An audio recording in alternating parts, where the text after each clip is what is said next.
Panorama Sardo, in collaborazione con Cofimer, il primo consorzio di garanzia collettiva fidi a sostegno del terziario, in Sardegna. Suentu, vini nuovi da terre antiche. Dal 1953, Gruppo Cellino. Non c'è limite ai sogni. PNA, l'associazione degli artigiani e delle imprese italiane. Grafiche Ghiani, l'esperienza di una vita, l'innovazione più avanzata. SE Trand, settore ecologia, dal 1979 al servizio dell'ambiente in Sardegna.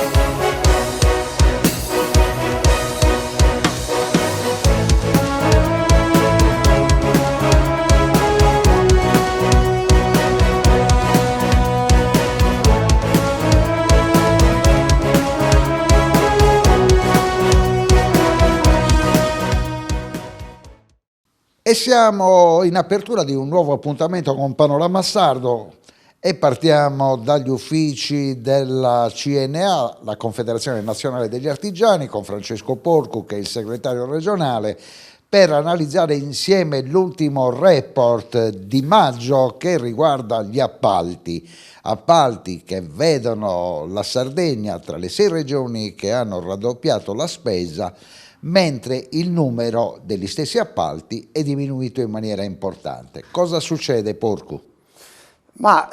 Succede che il dato che lei richiamava nel primo trimestre consolida una tendenza che già abbiamo registrato negli anni precedenti. C'è una contrazione dei bandi di gara di piccolo importo, una polarizzazione del mercato sui grandi lavori, e registriamo nel primo trimestre di quest'anno una contrazione del numero dei bandi di gara significativa, ma anche un aumento davvero considerevole dell'importo messo a gara, 540 milioni, anche se dobbiamo dire che in via quasi esclusiva questa crescita così elevata è da addebitare ad una sola gara, Infratel, che da sola vale oltre 350 milioni. Si interessa di telecomunicazioni. Il potenziamento della rete infrastrutturale per il sistema delle telecomunicazioni, con 15 bandi che poi verranno territorializzati e che copriranno il territorio della Sardegna. Voi rilevate, Porcu, che con il concretizzarsi del Piano Nazionale di Ripresa e Resilienza questo fenomeno andrà ad accentuarsi. Beh sì, tra l'altro andrà ad accentuarsi, occorre tener conto, il ragionamento che noi proponiamo di allarme e di preoccupazione riguarda lo stato del tessuto produttivo isolano delle nostre imprese della filiera delle costruzioni, che lo richiamiamo nel report. Sappiamo bene che è un tessuto produttivo abbastanza fragile e che nel corso di tutti questi anni delle nostre indagini di rilevazione statistica, queste indagini ci dicono che, per esempio, la torta di appalti pubblici superiore al €1.000.000 che le imprese sarde sono in grado di intercettare è all'incirca un quinto di quella totale, quindi siamo a meno del 20%. E quindi l'80% dei lavori sono appannaggio oltre il €1.000.000 delle imprese sarde.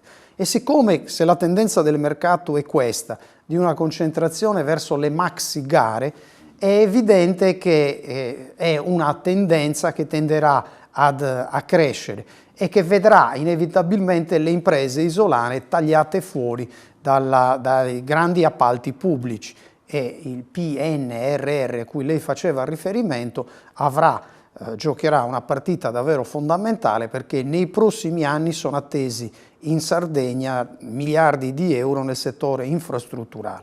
Da qui la preoccupazione che noi corriamo il rischio al termine di un ciclo economico che proporrà miliardi di euro nel settore delle costruzioni, di non veder crescere e consolidarsi il nostro tessuto produttivo, ma alla fine di questo ciclo molto favorevole rischiamo di avere un tessuto produttivo frammentato, polverizzato e anche impoverito e non capace di recitare un ruolo di primo piano, ma un ruolo marginale nel mercato dei pubblici appalti. E di questo $500 milioni di spesa, La piccola impresa, anche in fase di subappalto e di utilizzo di manodopera locale, fino a quanto può incidere sull'economia sarda? Ma tutte le grandi opere inevitabilmente vengono appaltate a soggetti esterni. Lo abbiamo rilevato più volte, c'è una preponderanza delle imprese laziali, lombarde, toscane. Poi ovviamente a ricaduta e nelle varie e a più mani ritroviamo le imprese sarde, ma nel momento in cui i lavori vengono dati in subappalto viene tolta quella parte di remunerazione che serve ovviamente alle imprese per poter... Ma a livello di stipendi, quante persone verranno interessate da un discorso di questo tipo che coinvolge anche il PNRR? Lo abbiamo visto già quest'anno, nei prossimi giorni noi stiamo elaborando le stime per il rapporto costruzioni sul 2021, c'è stata una crescita significativa dell'occupazione, ancora di più è attesa nei prossimi anni al netto degli elementi di preoccupazione che osserviamo, inflazione, caro bollette, materie prime, energia, carburante e questa grande e straordinaria incertezza che è legata agli scenari di una guerra in un teatro europeo che pone dei problemi davvero molto seri, ma ci attendiamo tutti una crescita della filiera delle costruzioni e anche un consolidamento e una ripresa dell'occupazione. E quindi se le cose dovessero andare al netto di questi elementi, tra l'altro quest'anno presentiamo un rapporto che fotografa quanto è avvenuto nell'anno 2021, ma per gli elementi di grande incertezza che abbiamo sul mercato evitiamo di dare delle stime previsionali sul 2023, però se le cose dovessero andare come tutti ci auguriamo, la ripresa dell'occupazione dovrebbe essere consistente. Quindi parliamo di una capacità potenziale che in condizioni ordinarie, col volume di investimenti che sono attesi, le buste paga potrebbero aggirarsi intorno alle 10-12 mila unità. Quindi ancora a meno 8.000 dal 2008. Siamo certo in una condizione di ripresa, ma siamo ben lontani da quelli che erano i picchi del mercato precedenti alla crisi finanziaria a cui lei faceva riferimento. Un inciso riguarda il discorso per certi versi abbastanza poco atteso a Strasburgo del Premier Draghi, dove dice di essere sulla strada, sul percorso che prevede la cancellazione del superbonus 110%. Questo avrà influenza sul mercato delle costruzioni sardo?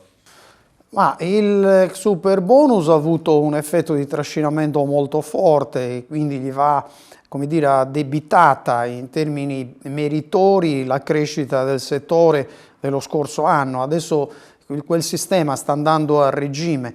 Ma le parole di Draghi ovviamente preoccupano tutti, ma è atteso in questi giorni la conferma da parte del Parlamento di alcune misure che sono importanti e che dovrebbero confermare il superbonus, migliorarlo nella parte di cessione dei crediti che tanti problemi hanno creato nel corso di queste settimane, e è attesa anche una proroga per quanto riguarda le villette con uno spostamento in avanti dei termini che erano stati ovviamente ristretti e che dovrebbero consentire alla misura di poter dispiegare tutte le sue potenzialità.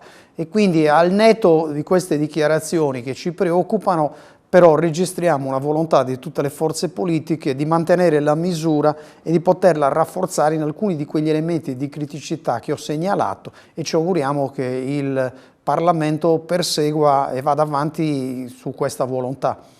Mi ha colpito in modo particolare, credo a pagina 3 del vostro report, un passaggio dove si dice solamente 5 gare hanno avuto un importo superiore ai 10 milioni. Tra queste la concessione demaniale marittima per la realizzazione e l'esercizio di un impianto eolico offshore di tipo floating nella zona mare territoriale antistante la costa meridionale della Sardegna. Quindi questo sarebbe il famoso impianto eolico che è previsto davanti alle coste del Sulcis.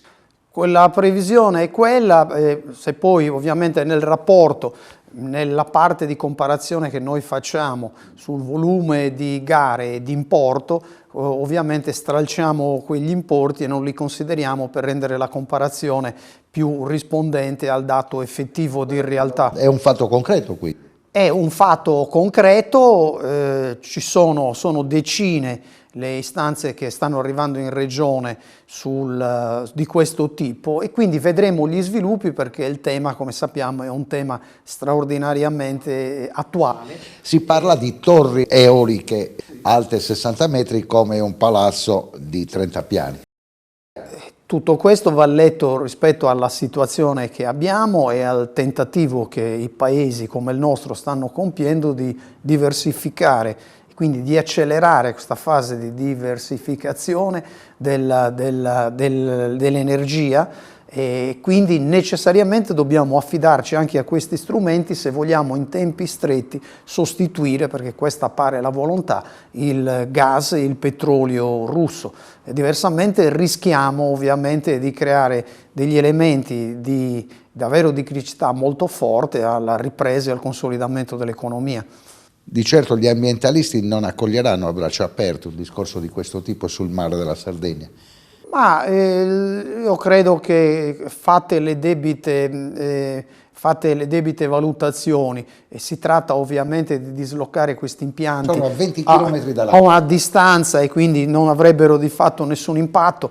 Poi è vero che dobbiamo decidere anche, non possiamo lamentarci di tutto e quindi questi ultimi 30 anni l'assenza di una politica energetica, il non aver compiuto delle scelte coerenti mettono l'Italia in una condizione di debolezza straordinaria di fronte ai fatti che sappiamo. Se dovessimo noi rinunciare al gas e al petrolio russo, le stime più aggiornate ci dicono che avremo un crollo dell'economia e una perdita dell'occupazione che si avvicina alle 600.000 unità. E quindi è evidente che dobbiamo contemperare le ragioni e le necessità di una sostenibilità ambientale, ma dobbiamo necessariamente fare anche delle scelte e peraltro da un punto di vista ambientale scegliere queste fonti alternative, il vento, il sole, sono quelle anche sostenibili e ovviamente anche più pulite e su questa direzione necessariamente bisognerà andare. Le conclusioni, segretario Porcu, le dedichiamo agli interventi che ha fatto e previsto nel bilancio di quest'anno la Regione nei confronti dell'artigianato che, secondo le altre organizzazioni imprenditoriali, vi hanno visto privilegiati. Ma privilegiati, probabilmente il riferimento riguarda soprattutto l'annualità 2021, il finanziamento della legge 949. Gli esiti sono stati fortemente positivi perché rispetto alle somme che sono state destinate, il livello degli investimenti e la crescita occupazionale ci dice che quella è stata una misura che ha prodotto effetti e ricadute molto importanti per l'economia. Noi segnaliamo che abbiamo la necessità di mantenere in essere un uguale volume di investimenti anche per l'anno in corso e ci attendiamo che con la manovra che verrà portata in Consiglio regionale nelle prossime settimane ci sia un rifinanziamento della legge, perché questo darebbe a un comparto importante come quello dell'artigianato la possibilità di avere uno strumento che dà un supporto davvero importante agli investimenti, all'occupazione e al rilancio del nostro sistema economico. In questa fase di apertura di Panorama Sardo settimanale abbiamo parlato di appalti e abbiamo parlato anche di costruzioni. Adesso rimaniamo sul tema perché andiamo a vedere quanto è accaduto nella presentazione del report che riguarda in particolare il settore immobiliare privato. Grazie Porcu. Grazie a voi. Quando l'appuntamento col report delle costruzioni? Lo presenteremo la settimana prossima. Benissimo, quindi ci vedremo tra pochissimo. Grazie ancora.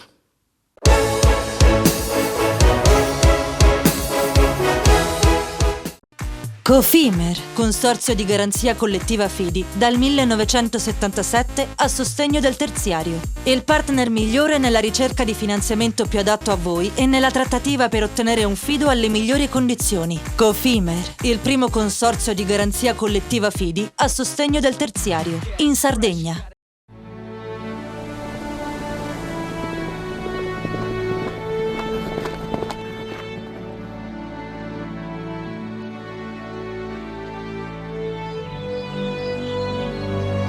Nel cuore della Sardegna esiste un luogo dove natura e bellezza si incontrano. È qui che nascono i vini della cantina Suentu. Suentu, vini nuovi da terre antiche. Fai impresa, la fai bene, meriti credito. Le garanzie diventano importanti. Il fondo di garanzia agevola il tuo accesso al credito. Se una banca ti presta denaro, hai garanzia a prima richiesta. Se ottieni 100, la garanzia copre fino a 80. La maggior parte delle garanzie è gratis. Il dettaglio sul sito spheres.it. Tutto inizia da un amore. Le farine, i mangimi, la pasta, le fette biscottate, la distribuzione e l'ospitalità. Dal 1953, Gruppo Cellino. Non c'è limite ai sogni. Difficile rapporto con le banche? Conta su CNA. CNA, l'associazione degli artigiani e delle imprese italiane. Siamo la più grande industria tipografica della Sardegna. Dall'81 stampiamo tutte le tirature, su tutti i supporti e con le tecnologie più avanzate del settore, garantendoti elevatissima qualità e la più totale dedizione e cura. Grafiche Ghiani, l'esperienza di una vita, l'innovazione più avanzata. Setrand, settore ecologia. La Setrand, leader in Sardegna nel settore ambientale, si rivolge alle amministrazioni pubbliche e alle aziende dell'isola. Mettiamo a disposizione la nostra struttura organizzativa, fornendo un valido supporto per la gestione di tutti i rifiuti speciali, pericolosi e non pericolosi, in linea con la nostra certificazione EMAS. Dal 1979 al servizio dell'ambiente in Sardegna.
Parliamo del settore immobiliare e mi è piaciuto molto l'intervento in apertura del convegno importante per la presentazione del report che fa riferimento soprattutto al 2021, quando si fa un parallelo fra la situazione delle due isole, della Sardegna e della Sicilia.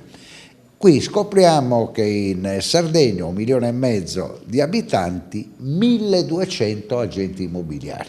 Sicilia, quasi 5 milioni di abitanti, solamente 2000 agenti immobiliari. Quindi è durissima. È molto dura. Tu sei stato un attento osservatore, hai seguito con attenzione anche il discorso che ho fatto. Ma oltre a questo c'è da dire un'altra bella cosa: il numero delle transazioni normalizzate chiuse, fonte dell'Agenzia del Territorio, nel 2021 in Sardegna sono state circa 17.000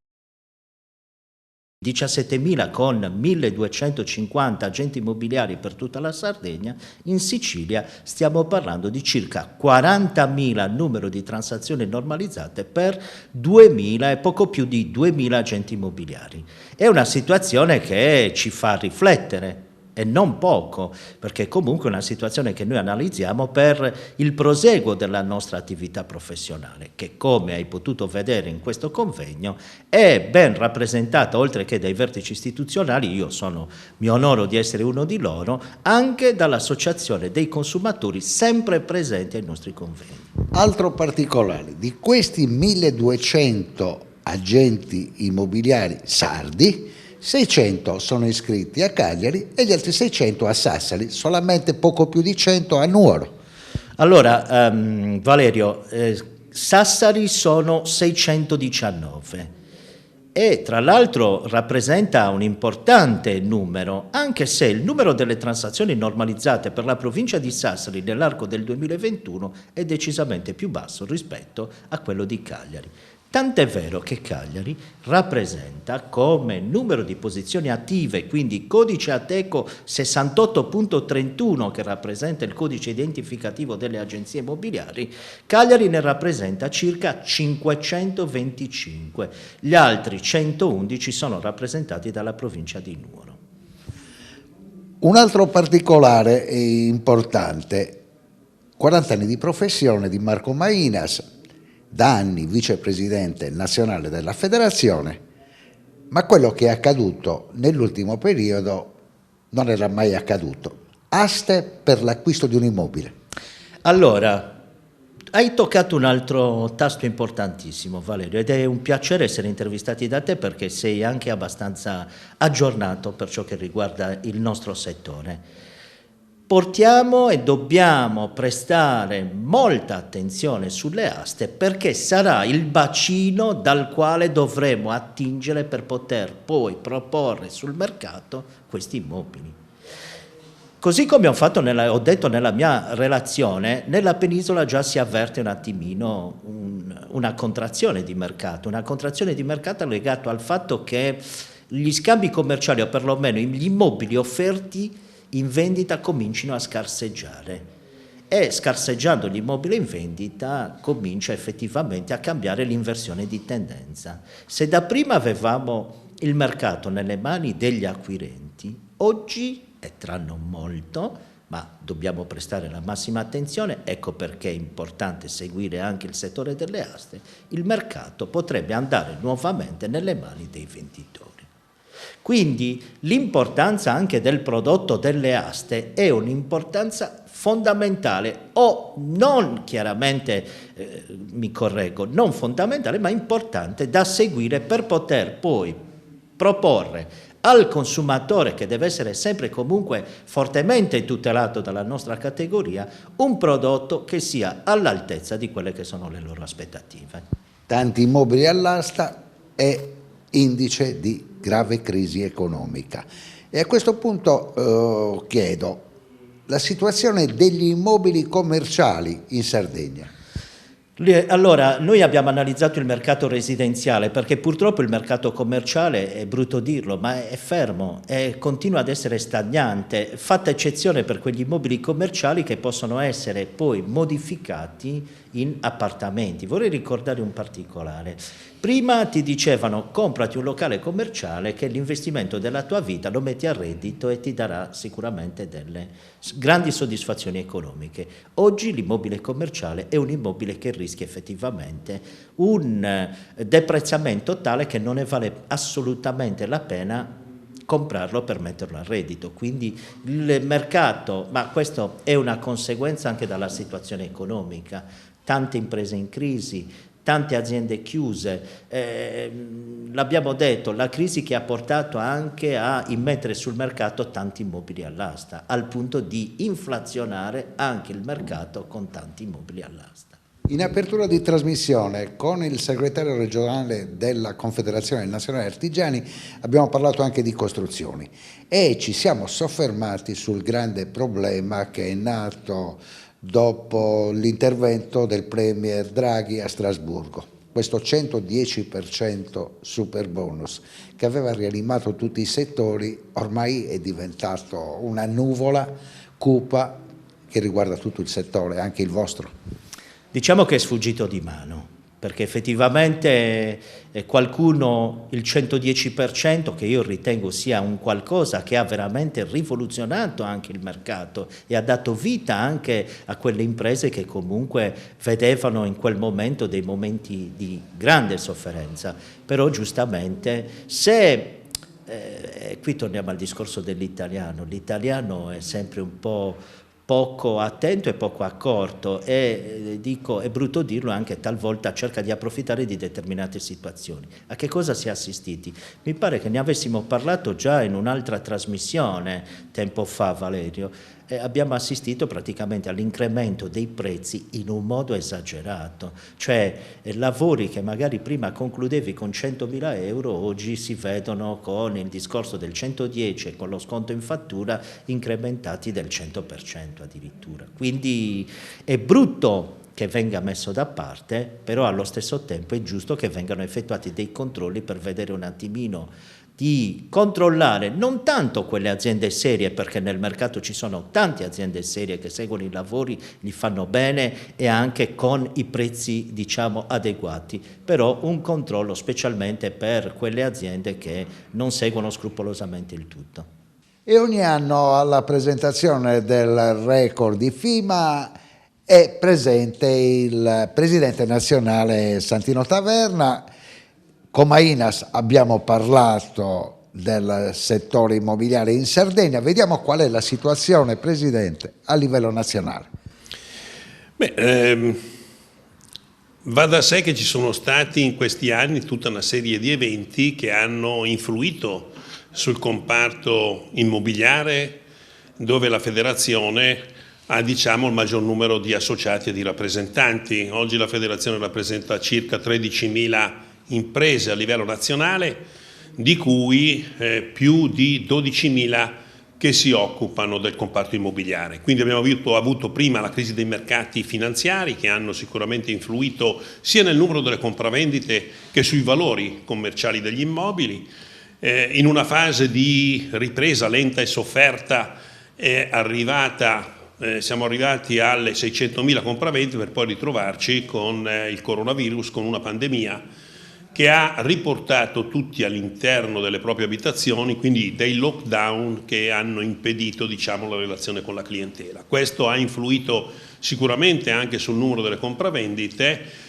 Fortuna vuole che per quanto riguarda diciamo, nel contesto nazionale dei prezzi non ha influito più di tanto, ma perché già la crisi dei mercati finanziari precedenti aveva diciamo, palesato le difficoltà. Poi siamo arrivati nel 2021 con un incremento notevole del numero delle compravendite, quindi con una ripresa del mercato. Oggi purtroppo nel contesto nazionale si paga il costo energetico causato da un conflitto tra Russia ed Ucraina che si spera possa terminare quanto prima, perché i costi energetici stanno influendo pesantemente nel contesto dell'economia.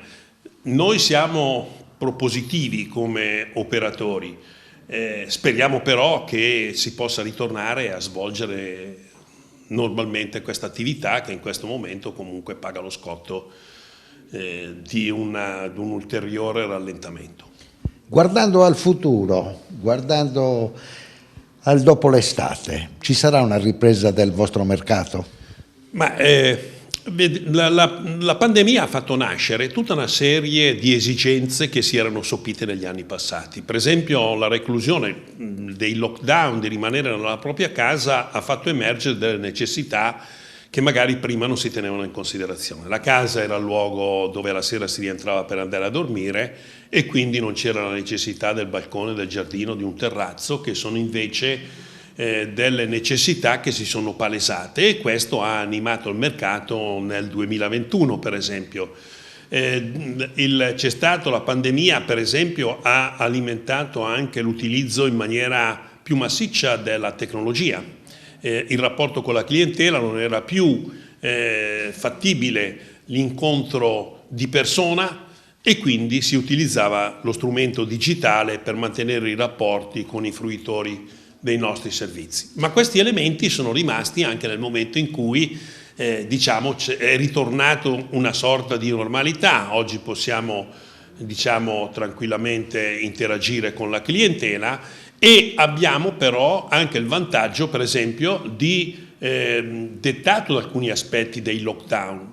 C'è stato, per esempio, ha alimentato il lockdown il mercato della provincia, quindi non più le grandi città dove gli spazi erano compressi, ma una casa un po' più grande, e quindi la provincia offre di più questo tipo di soluzioni, oltretutto anche a prezzi più contenuti. E questo è stato un rilancio storico, addirittura facendo base al dopoguerra, quindi un ritorno alla campagna, un ritorno al mare, un ritorno agli spazi aperti. Sì, è vero, noi abbiamo avuto il boom economico del dopoguerra, gli anni 50, gli anni 60 fino agli anni 70-80, il comparto immobiliare italiano è stato quello che ha avuto, noi siamo diventati la settima potenza a livello mondiale come economicamente, no? Questo però, se c'è stato uno sviluppo estremamente positivo, però ha comportato, poi c'è sempre un prezzo da pagare. Per esempio si è costruito con magari poca attenzione a quelle che erano magari le dinamiche antisismiche, no? Oggi invece e poi sono stati edificati gli immobili dove in quegli anni non c'era una particolare attenzione sotto l'aspetto urbanistico da parte delle amministrazioni locali. Oggi sono elementi che invece diventano determinanti in una compravendita. L'agente immobiliare ha proprio questa funzione di verificare se quanto licenziato dalle amministrazioni locali corrisponde con lo stato di fatto di quello che c'è accatastato, di quello che è stato licenziato dalle amministrazioni locali. Quindi diciamo che da un lato il mercato immobiliare italiano è sempre stato vivo e più importante di quanto non lo sia magari in altri stati, dove la proprietà immobiliare è in capo a delle società e non è frammentata come in Italia in capo alle singole famiglie. Per noi la casa non è solamente un investimento economico, ma è il luogo degli affetti, è il luogo dove ci si ritrova, è il luogo della sicurezza per rimanere coi propri cari, no? E questo noi ce l'abbiamo proprio nel DNA. Quindi diciamo che ci sono, in tutti questi elementi, ci sono stati degli aspetti positivi e negativi. Per quanto riguarda il futuro, le proiezioni, per quanto riguardavano il 2022, l'anno in corso, e il 2023, erano sull'onda dell'entusiasmo dopo quanto emerso nel 2021. È chiaro che questo conflitto ha rallentato un po', quando si generano incertezze, la gente rimane ferma sui propri risparmi e non investe perché ha paura del futuro. Ma noi speriamo che in un contesto europeo oggi si riesca, abbiamo un conflitto nel cuore dell'Europa e qui noi stiamo pagando uno scotto. Abbiamo una moneta unica nel contesto europeo, ma non abbiamo una politica unitaria nel contesto europeo, e che è quello che poi ci sottopone come Italia ai problemi, per esempio, energetici, a doverci rifornire presso altre nazioni, quando invece dovrebbe essere una politica gestita in maniera intelligente nel contesto europeo per quanto riguarda il fabbisogno dell'energia.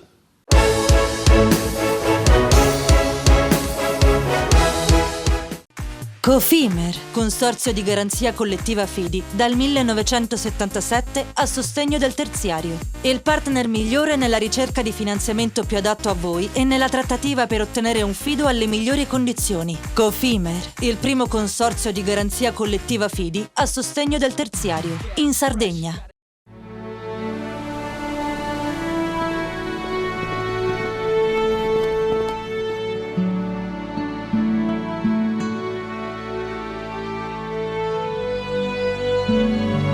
Nel cuore della Sardegna esiste un luogo dove natura e bellezza si incontrano. È qui che nascono i vini della cantina Suentu. Suentu, vini nuovi da terre antiche.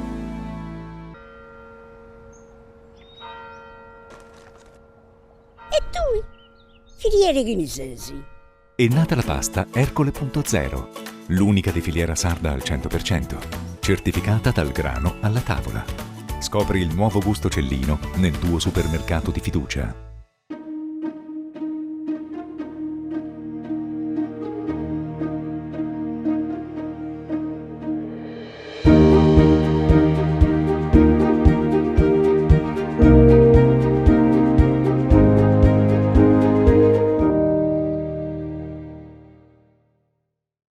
Fai impresa, la fai bene, meriti credito. Le buone idee viaggiano con le garanzie. Il fondo di garanzia è dalla parte delle imprese sarde che vogliono superare la stretta creditizia. I dettagli sul sito sfirso.it. Meno scartoffie e più efficienza? Conta su CNA. CNA, l'associazione degli artigiani e delle imprese italiane. Setrand, settore ecologia. La Setrand, azienda leader in Sardegna nel settore ambientale, si rivolge alle pubbliche amministrazioni e alle imprese dell'isola. Forti delle nostre competenze e dei nostri mezzi, realizziamo bonifiche di siti inquinati anche da amianto. Dal 1979 al servizio dell'ambiente in Sardegna. Immagina un robot umanoide che recita, canta e risponde alle tue domande. L'immaginazione prende vita alla mostra House of Robotics, organizzata da Opificio Innova nei locali della Manifattura Tabacchi di Cagliari. Un'occasione irripetibile per scoprire l'affascinante mondo della robotica ed essere catapultati nel futuro. Visita il sito robotics.opificioinnova.it. House of Robotics.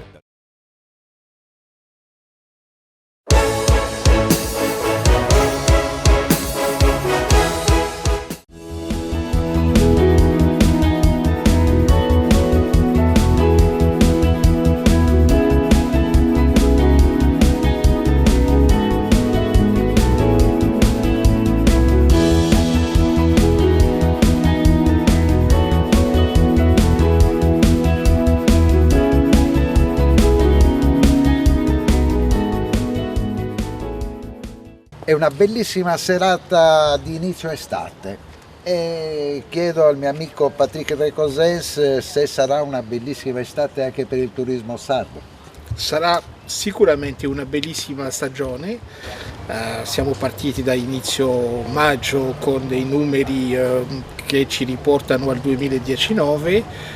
Dunque per noi è stato un anno record, penso anche per la Sardegna, dunque si prospetta una grande stagione. Anche perché voi avete i numeri che vi accompagnano fino all'autunno già da oggi.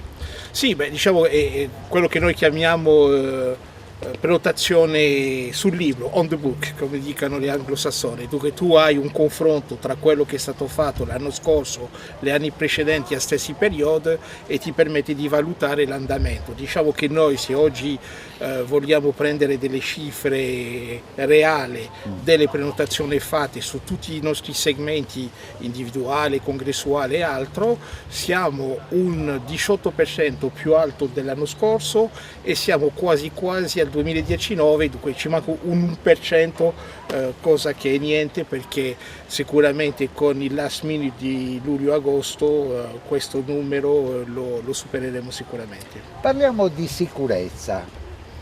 Qual è il vostro protocollo oggi? Mascherina, non mascherina? Come vi comportate? Soprattutto perché quest'anno, dopo 2 anni, vi ritrovate con i clienti stranieri che non portano la mascherina. Esatto, allora diciamo che c'è due approcci.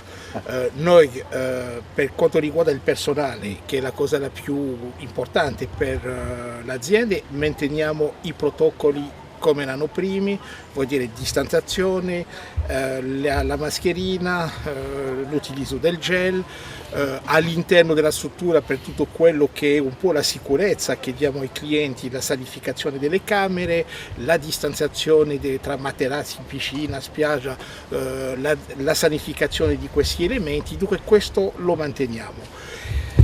Raccomandiamo al cliente, come il governo italiano, raccomandiamo al cliente, almeno all'interno, ovvio che abbiamo la fortuna di essere su un resort che offre 14 ettari di terreno, di spiaggia, dunque la gente all'aperta può fare quello che vuole. All'interno noi suggeriamo che il cliente mantengano la mascherina, motivo per il quale continuiamo a mettere il kit di accoglienza con le mascherine, con il gel e altro. Ovvio che i nostri amici stranieri, vengano in mente i svizzeri, i francesi, i tedeschi, non sono più abituati perché sono mesi che nel loro paese è sparito la mascherina. Dunque notiamo un po' un andamento a 2 velocità all'interno dei nostri clienti, chi lo rispetta e chi non lo rispetta. Comunque il dato più importante, considerato che storicamente la vostra clientela è per un'alta percentuale di stranieri, è un bel ritorno. Allora, no, attenzione, stai facendo un piccolo errore, perché noi, il nostro segmento più alto, il segmento italiano, è sempre stato il segmento italiano. Il 48% della nostra clientela è italiano. Okay? È sempre stato italiano. È un bel numero, 52% stranieri. Oui, però il 52% di stranieri è importante, però è frammentato. Se vogliamo prendere il mercato, un mercato, l'italiano è il numero uno, perché dopo quel straniero è fatto da 14% da francese, da tedeschi, abbiamo perso ovviamente quest'anno la clientela russa, questo è un dato di fatto, purtroppo per i motivi che conosciamo. Quanto rappresentava in percentuale? Allora, ovviamente lasciamo perdere 2020-2021, sì, che è un anno su quale i russi non sono venuti per i motivi che conosciamo, legato al Covid e soprattutto al vaccino Sputnik, che non era riconosciuto in Europa. Però diciamo che negli anni storici dell'albergo era un 16%, dunque una percentuale importante, e soprattutto se lo riportiamo a livello della spesa per clienti, sono clientela a alto livello di spese. Situazione del personale. Spiego subito che abbiamo dovuto aspettare Patrick fino a tarda sera perché stava facendo anche lui un corso di formazione che si ripetono a livello continuativo. Sì, infatti.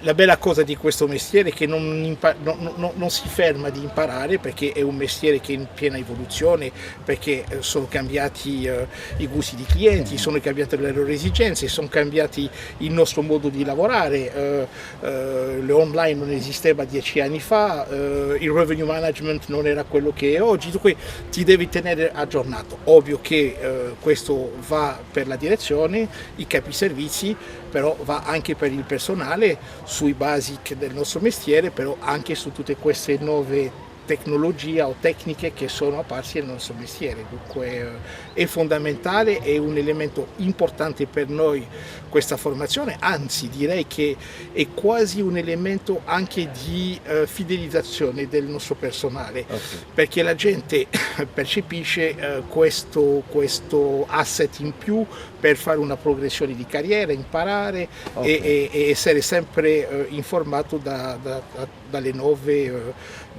tendenze del nostro mestiere, che ovviamente noi siamo solo un marchio all'interno di tutti i marchi del gruppo Accor, e questo è un elemento delle risorse umane che comunque chiamiamo più risorse umane, si chiama da noi talent and culture, talento e cultura, e tutto il personale ha le stesse formazioni, ovviamente con delle formazioni specifiche a ogni marchio, se sei sull'uso, se sei sull'economy, però diciamo che quello che sono le tecniche, che siano le tecniche di vendite, che sono le tecniche di comunicazione, eccetera eccetera, sono le stesse per tutti i nostri marchi, e dobbiamo noi in primis come direttori di albergo formare tutto il nostro personale queste tecniche. Ricordiamo al nostro telespettatore, quando parliamo di Accor nel mondo, quante persone coinvolge? Allora, oggi penso che abbiamo superato il 190.000 persone nel mondo, più o meno, parlando di tutti i marchi del gruppo, con qualcosa che assomiglia a 4.500 alberghi nel mondo, e che ci fa uno dei gruppo leader mondiali. Siamo alla domanda di rigore, quella che facciamo sempre ai nostri intervistati del settore del turismo, che si lamentano che è difficile trovare il personale adeguato per la propria struttura. È vero, diventa ogni anno un po' più complicato avere personale. Fortunatamente, per tornare a quello che dicevo prima, noi offrendo del percorso di crescita, del percorso di formazione, arriviamo a fidelizzare un po' più di gente. Il nostro handicap maggiore per quello che riguarda l'isola in generale e noi in particolare è che offrendo dei lavori stagionali diventi meno attrattivi di quando le aziende danno del lavoro all'anno. Dunque ovviamente meno persone dedicate al mestiere dell'hospitality, e possiamo passare delle ore a filosofare sul perché e sul come. Io penso che abbiamo fatto errori drammatici nel passato di non sapere valorizzare questo mestiere dell'hospitality. Detto questo, va da sé che quando il personale ha la scelta tra un lavoro 12 mesi e un lavoro 6 mesi, la scelta va sul 12 mesi. Dunque noi come strutture stagionali abbiamo un handicap. Fortunatamente arriviamo a colmare questo handicap con questo della formazione, con un'attenzione particolare al personale, e diciamo che ogni anno arriviamo più o meno a rispettare l'organico, perché parliamo di organici importanti. Nel nostro caso parliamo di più di 240 personale, dunque sono dei numeri importanti da assumere per la stagione. Progetto di chiusura 2022? Allora, normalmente ottobre, fine ottobre, perché dopo un gran piano di ristrutturazione previsto per l'inverno 2022-2023, dunque abbiamo un inverno molto impegnativo che ci aspetta. Dopo speriamo una bella stagione 2022. Grazie Patrick Recosès, direttore generale di Pullman di Niama Villa Simius. Adesso andiamo con la linea alla regia, dopodiché ci trasferiamo a Sassari per la presentazione del libro dedicato ad Enrico Berlinguer. Grazie. Grazie a voi.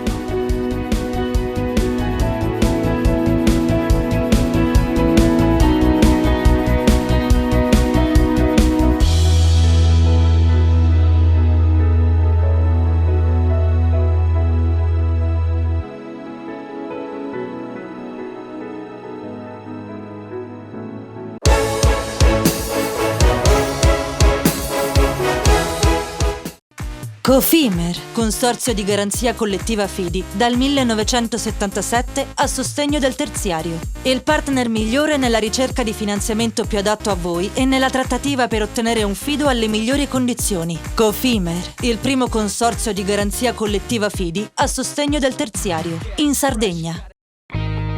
Nessuno lotta per la tua impresa? Conta su CNA. CNA, l'associazione degli artigiani e delle imprese italiane. Siamo la più grande industria tipografica della Sardegna. Dall'81 stampiamo tutte le tirature, su tutti i supporti e con le tecnologie più avanzate del settore, garantendoti elevatissima qualità e la più totale dedizione e cura. Grafiche Ghiani, l'esperienza di una vita, l'innovazione più avanzata. Tutto inizia da un amore. Le farine, i mangimi, la pasta, le fette biscottate, la distribuzione e l'ospitalità. Dal 1953, Gruppo Cellino. Non c'è limite ai sogni. Fai impresa, la fai bene, meriti credito. Non c'è solo il credito bancario. Con i mini bond e le cambiali finanziarie coperti dal fondo di garanzia, i tuoi progetti trovano nuovi investitori che credono in te. Contatta Spheres.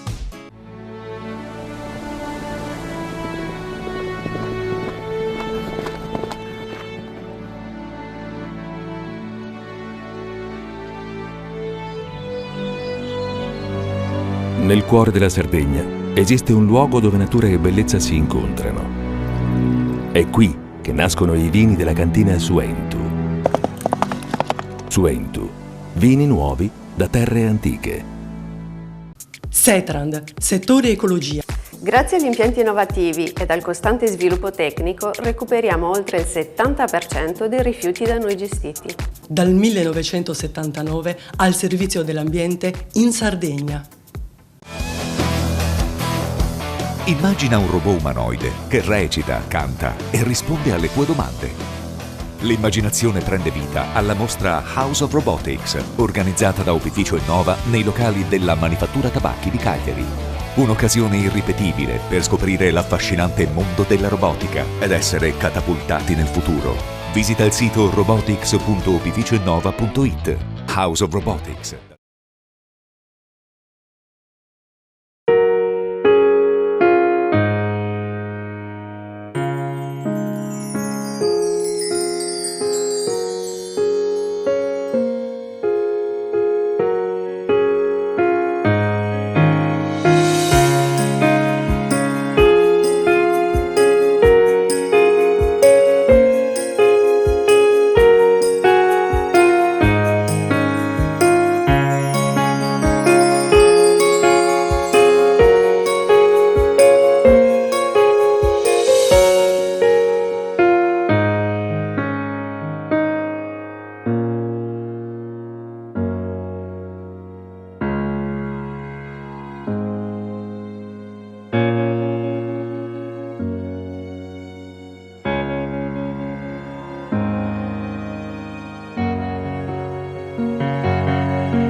Il libro Berlinguer, l'ultimo leader di Giovanni Gelsomino e Gianni Giovannetti è in distribuzione oggi nelle edicole sarde con il quotidiano La Nuova Sardegna ed è stato presentato a Sassari nell'aula magna del liceo classico musicale coreutico Azzuni.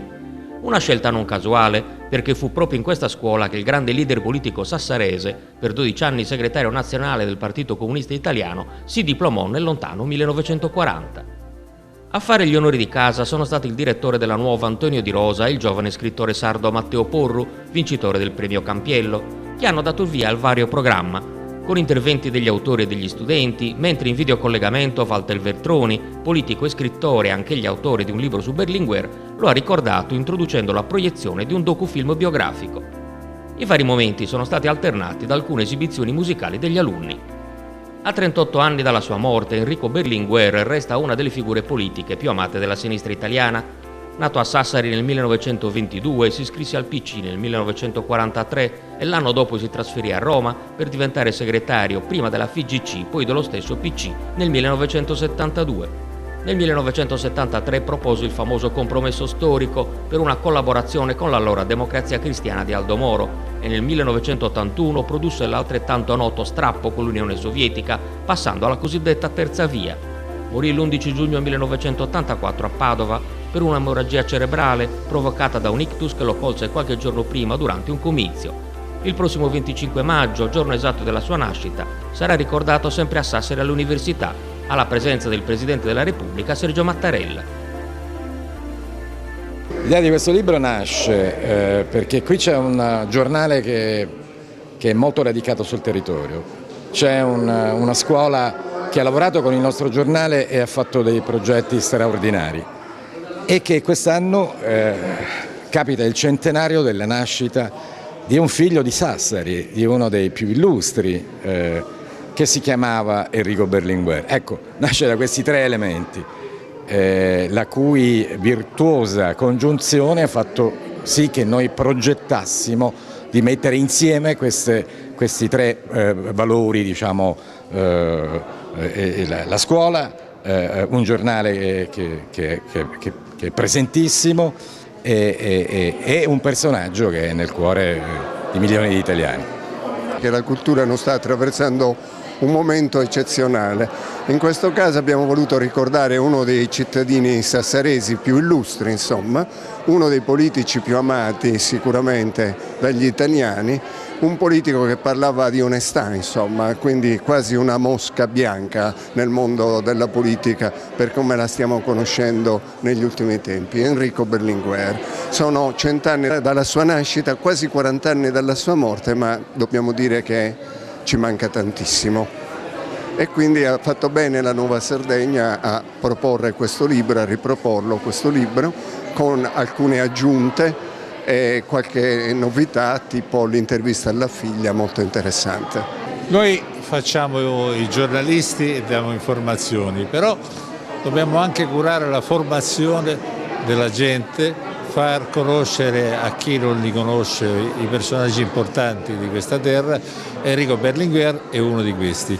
Quindi abbiamo pensato di fare un libro bellissimo perché contiene contributi di persone anche di orientamento politico diverso ed è così importante la figura di Berlinguer che il 25 maggio qui all'Università verrà a ricordarlo il Presidente della Repubblica Sergio Mattarella. Quindi la Nuova Sardegna ha svolto un ruolo e continuerà a svolgerlo per esaltare chi ha svolto per questa regione ha fatto delle cose importanti e noi continueremo su questo cammino, su questo itinerario. Quando scrivevo l'intervista a casa effettivamente non mi rendevo conto poi della vera esposizione. Oggi è stato veramente come... Ci sono stati alcuni momenti in cui veramente mi sembrava di trovarmelo davanti ed è stato veramente emozionante comunque immaginarsi anche le risposte. Dopo 2 settimane di convivenza con Berlinguer a studiare le interviste, gli scritti, mi ha insegnato veramente che quanto siano importanti i valori nella vita e quanto siano importanti le azioni che poi uno compie per raggiungerli.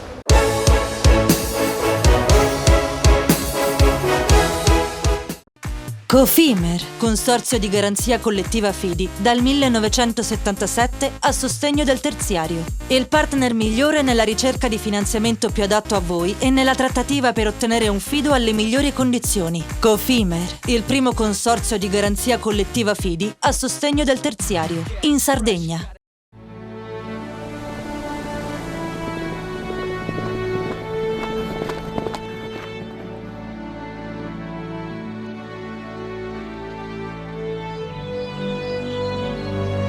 Nel cuore della Sardegna esiste un luogo dove natura e bellezza si incontrano. È qui che nascono i vini della cantina Suentu. Suentu, vini nuovi da terre antiche. Fai impresa, la fai bene, meriti credito. Le garanzie diventano importanti. Il fondo di garanzia agevola il tuo accesso al credito. Se una banca ti presta denaro, hai garanzia a prima richiesta. Se ottieni 100, la garanzia copre fino a 80. La maggior parte delle garanzie è gratis. I dettagli sul sito sfirso.it.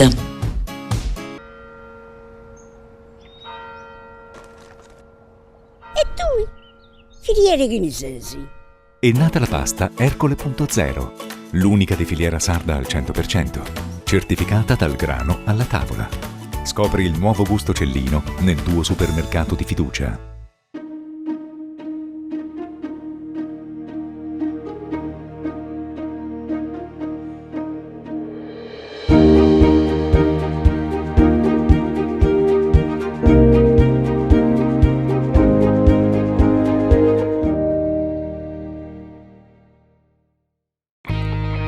Difficile rapporto con le banche?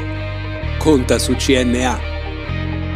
CNA, l'associazione degli artigiani e delle imprese italiane.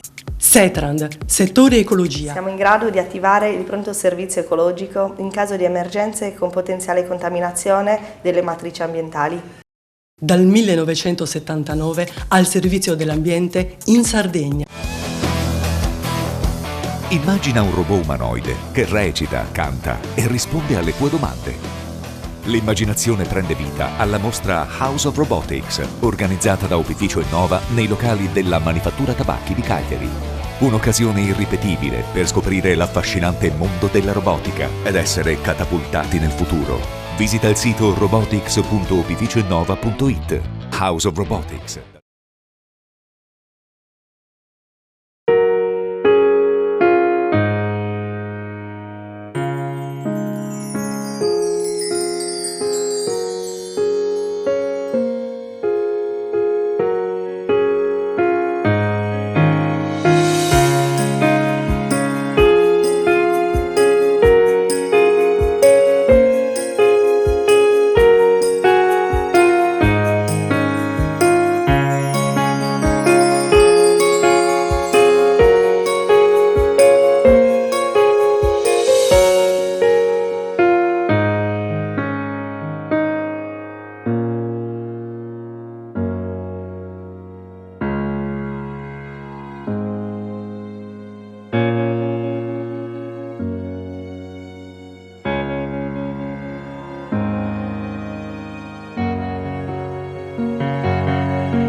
Una cerimonia solenne che si è aperta con l'intervento del presidente della regione Cristian Solinas, che ha dato il benvenuto alla ministra dell'Università e della Ricerca Maria Cristina Messa, ospite d'onore dell'evento che dava il via al 401esimo anno di attività dell'Ateneo del capoluogo. Tanta cordialità con ospite di riguardo il magnifico rettore di Sassari Gavino Mariotti a voler suggellare un matrimonio di intenti che ha portato le due università storiche dell'isola a centrare un quinto posto assoluto nazionale per la progettualità legata al Piano Nazionale di Ripresa e Resilienza. Discorsi di scienza, discorsi di pace, e questo è lo slogan scelto dal rettore Francesco Mola, in linea con i tempi difficili che stiamo vivendo dopo aver sofferto per 2 anni il dramma della pandemia. Ma il mondo dell'Università sardo può vantare un altro importante successo che è legato al numero delle iscrizioni in linea con il passato, mentre a livello nazionale si registra un preoccupante crollo delle immatricolazioni. Il messaggio è quello di guardare al futuro senza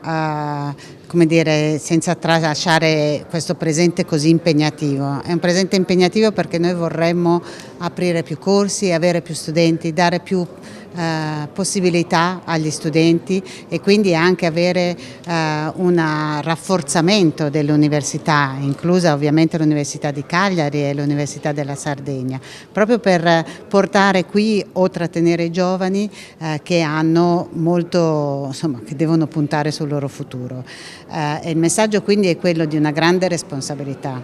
C'è sempre la responsabilità per chiunque gestisce la cosa pubblica, ma questo è un momento ancora di maggiore responsabilità perché ci sono i fondi sono arrivati e arriveranno ancora nei prossimi 2 anni, bisogna saperli usare bene, a partire dai progetti per arrivare al reclutamento dei docenti che deve avere una logica di grande forza riferita agli studenti.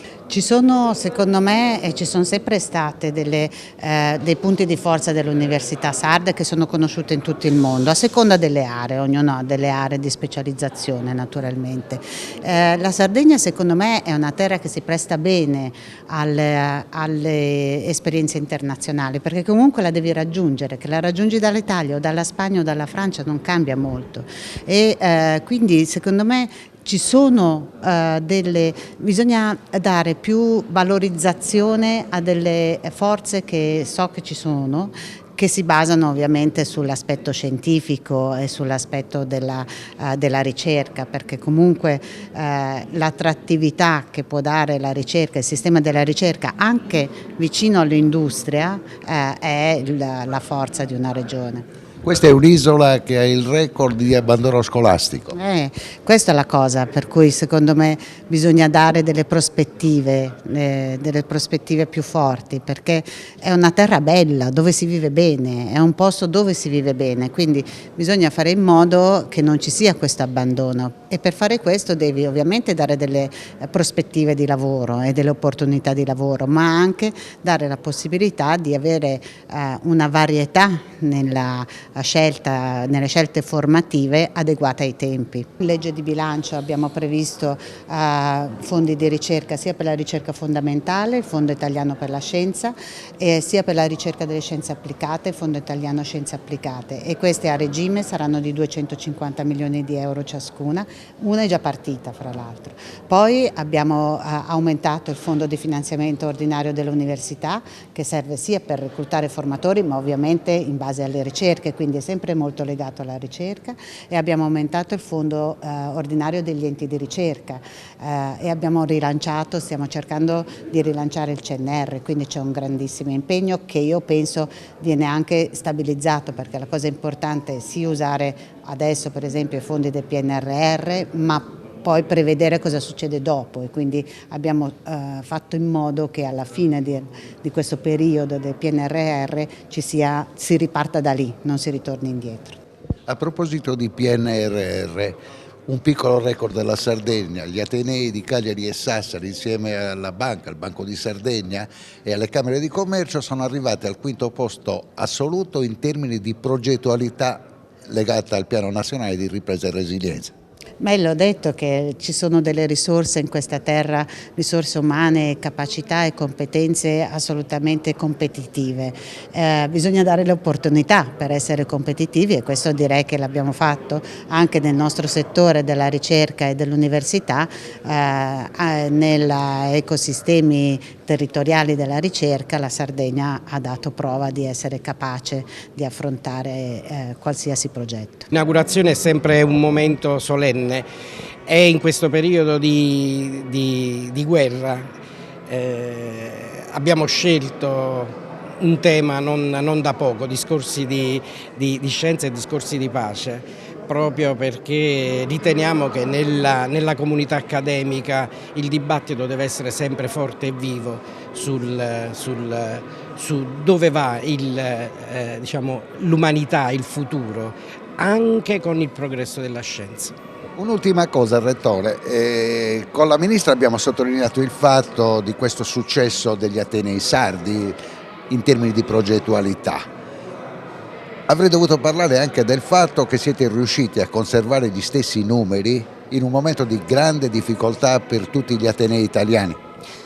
Sì, è stato veramente un successo questo qua, di riuscire a resistere in un momento di difficoltà dove ci sono cali ovunque. È stato un lavoro molto paziente, certosino. Da anni, come sapete, il nostro Ateneo è impegnato in azioni di orientamento, in azioni di maggiore offerta a tutti i livelli, sia nazionale che internazionale. Alla fine questi sforzi stanno premiando.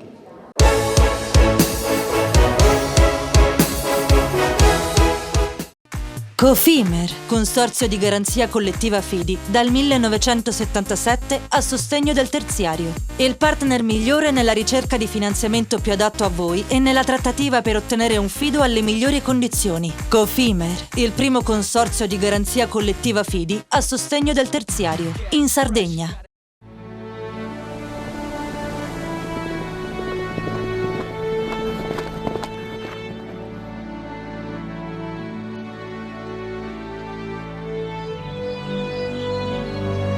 Nel cuore della Sardegna esiste un luogo dove natura e bellezza si incontrano. È qui che nascono i vini della cantina Suentu. Suentu, vini nuovi da terre antiche.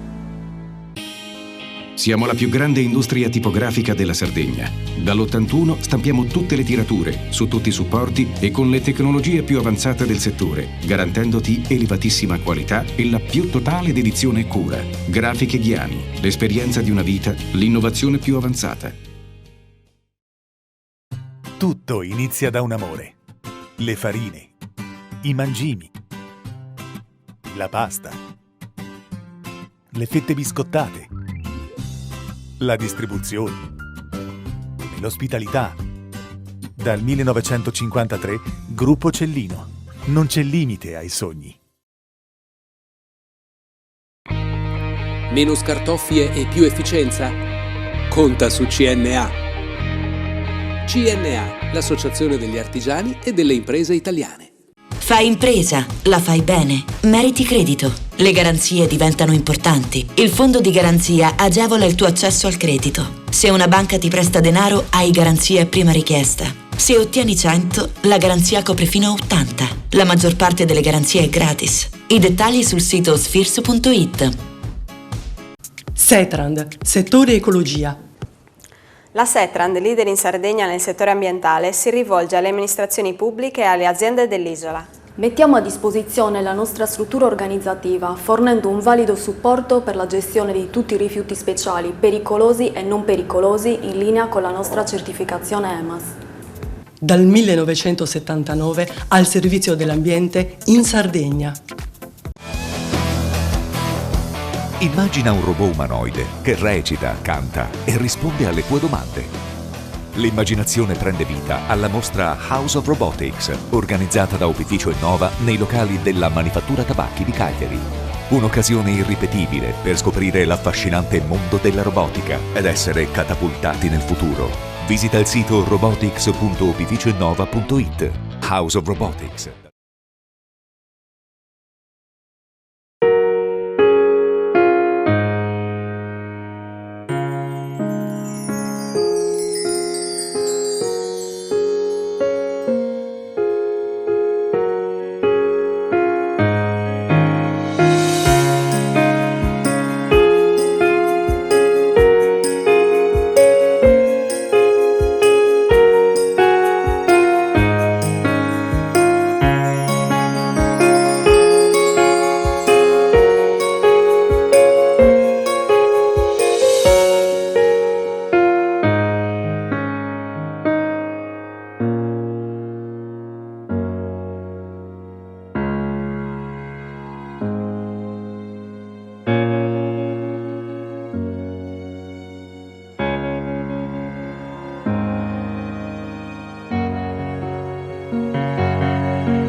convegno sui modelli di sviluppo per coniugare ambiente e salute, ma anche per fornire un quadro delle possibili soluzioni nell'ambito della transizione ecologica e tecnologica.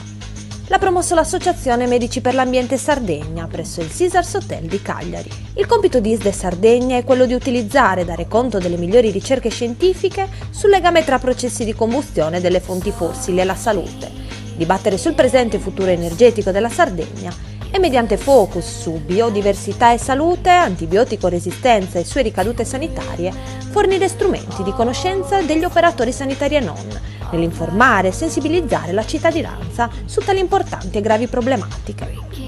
Il ruolo dei medici per l'ambiente di ISDE è inoltre quello di favorire l'integrazione dei servizi e degli interventi per la tutela della salute anche in settori diversi dalla sanità, come quello sociale, ambientale e educativo, valorizzando le iniziative di promozione e di tutela della salute, finalizzandole in particolare ai bisogni della comunità sarda. E siamo arrivati anche questa settimana in chiusura di trasmissione. Concludiamo questa puntata molto ricca di eventi con il congresso regionale dell'ISDE, i medici per l'ambiente in Sardegna. Un congresso, e ne parlo con il presidente regionale Domenico Scanu, dove si è parlato soprattutto del futuro e di energia.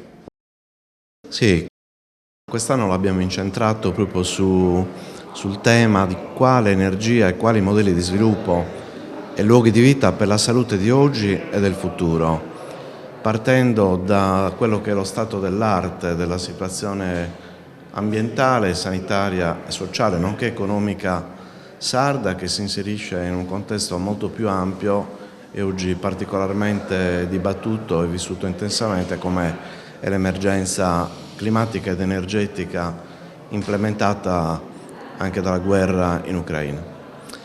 Questo per noi probabilmente come in questo momento si è sentita questa necessità, visto che abbiamo il ruolo come medici per l'ambiente, come ISDE, di fare informazione, di fare formazione. Quindi per noi analizzare queste problematiche in questo momento è diventato quasi una necessità, possiamo dire fisiologica, in modo da, attraverso la nostra cultura, il nostro patrimonio culturale e la nostra progettualità, attingere non soltanto a elementi che ci possono permettere di fare l'ennesima analisi critica della situazione ambientale nonché energetica e sanitaria della nostra regione, ma anche addirittura arriviamo qua oggi con delle proposte su quelle che possono essere soluzioni energetiche, cosa di cui sta parlando in questo momento il nostro collega, a cui abbiamo affidato questo compito. Quindi noi oggi stiamo proponendo una soluzione energetica per la nostra regione, finalizzata cioè all'uso che si può fare delle risorse naturali che abbiamo, e quindi produrre energia da fonti totalmente rinnovabili, che devono andare però e devono essere indirizzate a soddisfare i bisogni energetici dei sardi e non per produrre in funzione di lobby dell'energia o dell'interesse di pochi. Noi abbiamo aperto la trasmissione con il presidente della Confederazione Nazionale Artigiani, con il segretario regionale della Confederazione Nazionale Artigiani, Francesco Porcu, e lì abbiamo scoperto, guardando gli appalti di investimenti in Sardegna, che per esempio le mega pale eoliche che dovranno essere costruite nel mare del Sulcis, pale eoliche alte 60 metri con un palazzo di 20 piani, sono pronte. 10 milioni di investimento, stanno per essere realizzate. Allora, la prima scelta per noi, dal nostro punto di vista, che ripeto dobbiamo avere sempre come obiettivo intanto la salubrità dell'ambiente e della salute, cosa che non sta accadendo al momento in cui il 93% della nostra produzione energetica deriva da fonti fossili, quindi sono il vento, quindi l'aria, l'acqua, tutte le risorse cioè naturali. In seconda battuta può venire con l'energia elettrica prodotta anche da altre fonti, oppure che ne so anche l'idrogeno, ipotesi da non escludere anche nel breve termine. Quindi tra le nostre proposte figura proprio l'uso di mega impianti eolici offshore che potrebbero essere dislocati addirittura nei 4 punti cardinali, cioè 2 a nord per intenderci, anzi 2 a sud, proprio agli estremi della Sardegna, ma con ben altra probabilmente potenza ed efficienza energetica, anche molto di più di quello che è stato proposto in quella sede che dicevi tu, delle Confartigianato. Quindi, voglio dire, delle Confesercenti, non ci meraviglia affatto questo, fa parte anche del nostro programma e del nostro progetto, della nostra proposta.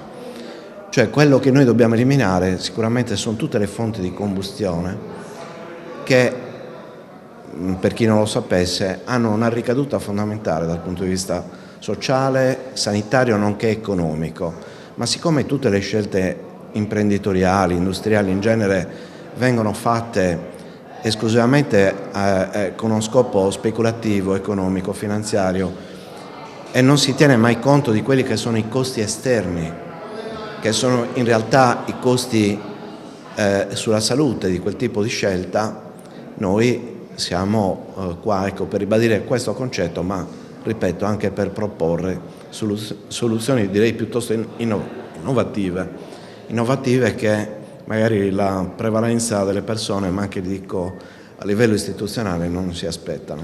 Un esempio? Quella che dicevo prima, appunto i mega impianti offshore. Ma questi mega impianti offshore, Scanu, sono gestiti dagli americani che sicuramente non vengono per fare beneficenza in Sardegna. Al di là di... intanto bisognerebbe discutere sulla possibilità di gestione, che potrebbe essere pubblica ma potrebbe essere privata. È chiaro che noi in questa maniera avviamo un dibattito, ma anche non entrando in merito a questioni meramente gestionali o di proprietà, quello che a noi interessa, ripeto, è liberare la Sardegna, come speriamo liberare il mondo dalle dipendenze energetiche. Cioè ogni regione, ogni Stato in realtà dovrebbe trovare la soluzione per se stesso dalla dipendenza energetica. Cioè non possiamo dipendere dall'Azerbaigian, dalla Russia, dall'Algeria. Cioè noi abbiamo qui in Sardegna, e molti ce l'hanno anche da altre parti, faccio un esempio, in Toscana per esempio dalla geotermia non si riscaldano solo le case, ma si produce energia anche per altre ragioni produttive e di consumo energetico. Quindi noi dobbiamo trovare la soluzione in casa nostra, questo è il problema. Poi sul problema della gestione economica o di quello che potrà derivare da un uso di mega impianti di questa portata, chiaramente non abbiamo le competenze per entrare nel merito, però direi che questa è una delle possibili ottime soluzioni. Abbiamo ascoltato il presidente regionale ed eccoci con chi è leader di ISDE, Medici per l'Ambiente nell'area metropolitana di Cagliari, Claudia Zunchedu, già consigliere regionale, da sempre vicina ai temi che riguardano l'ambiente. Ho visto che nel vostro congresso regionale c'è stata una bocciatura assoluta, quella del nucleare della 4ª generazione, il mini nucleare. Ma il problema del nucleare fa un attimino sorridere, innanzitutto perché non è vero che è una tecnologia nuova, eccetera, è da 40 anni che se ne parla e che comunque non decolla.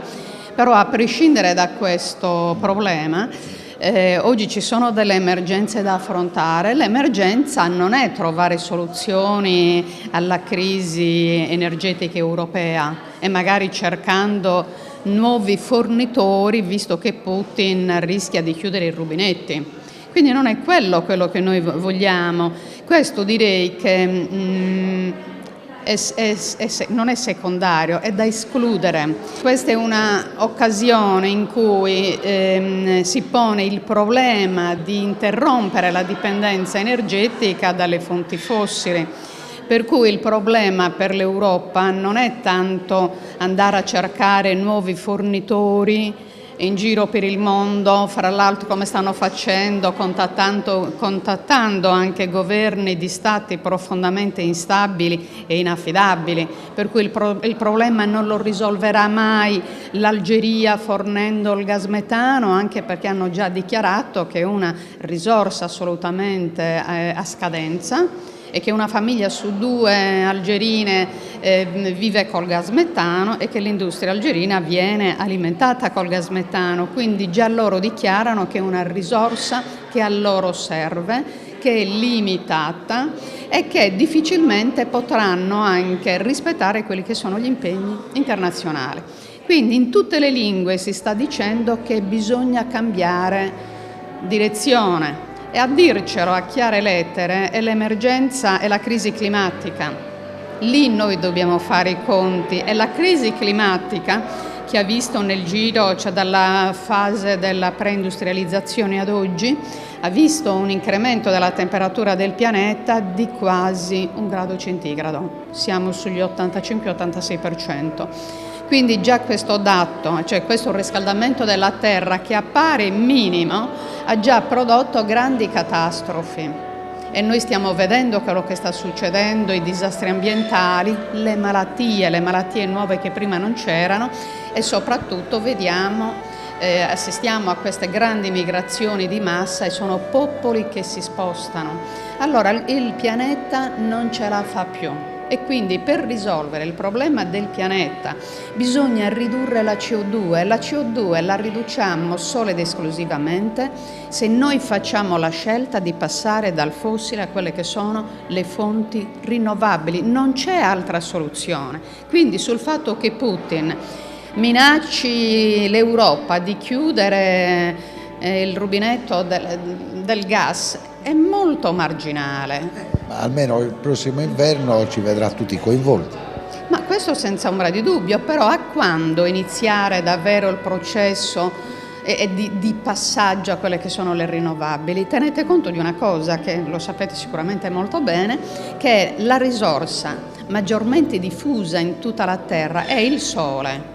Eppure questa è una fonte che viene utilizzata al 2%, cioè che è ridicolo. Si pone il problema anche di questa grossa diseguaglianza fra il nord e il sud del mondo in campo energetico, nel senso che noi abbiamo 3 miliardi di persone che non usufruiscono di energia, 1 miliardo addirittura si scalda e cucina con sostanze altamente tossiche, le plastiche, bruciando plastiche. Per cui anche queste disuguaglianze noi a livello globale possiamo compensarle solo ed esclusivamente promuovendo questa transizione che è l'unica possibile. Dobbiamo buttarci, ma favorevolmente su quelle che sono le fonti rinnovabili. Abbiamo il vento, abbiamo l'acqua, abbiamo il sole e questo è tantissimo. Quando si dice ma la produzione da fonti fossili è minima, è grazie a tante perché non hanno mai investito. Perché noi siamo intrappolati da quelli che sono praticamente gli interessi delle lobby dell'energia che non promuoveranno mai quelle che sono le energie rinnovabili, questo è ovvio. Quindi lì bisogna andare. Gli Stati membri, ho notato che non intendono, nonostante si stia ponendo il problema in termini molto chiari, non intendono cambiare rotta. La von der Leyen ieri ha dichiarato che adesso bisogna dar tempo, prima 6 mesi, poi 1 annetto, in modo tale che i Paesi membri trovino nuovi partner. Ma noi non dobbiamo trovare nuovi fornitori di gas e di materiale fossile, dobbiamo semplicemente invertire la rotta, come abbiamo già detto.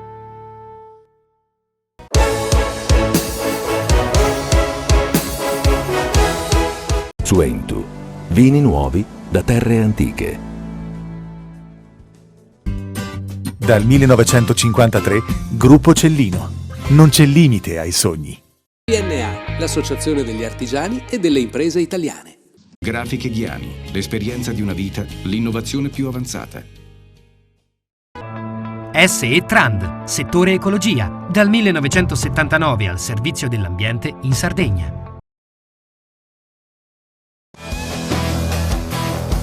Immagina un robot umanoide che recita, canta e risponde alle tue domande. L'immaginazione prende vita alla mostra House of Robotics, organizzata da Opificio Innova nei locali della Manifattura Tabacchi di Cagliari. Un'occasione irripetibile per scoprire l'affascinante mondo della robotica ed essere catapultati nel futuro. Visita il sito robotics.opificioinnova.it. House of Robotics.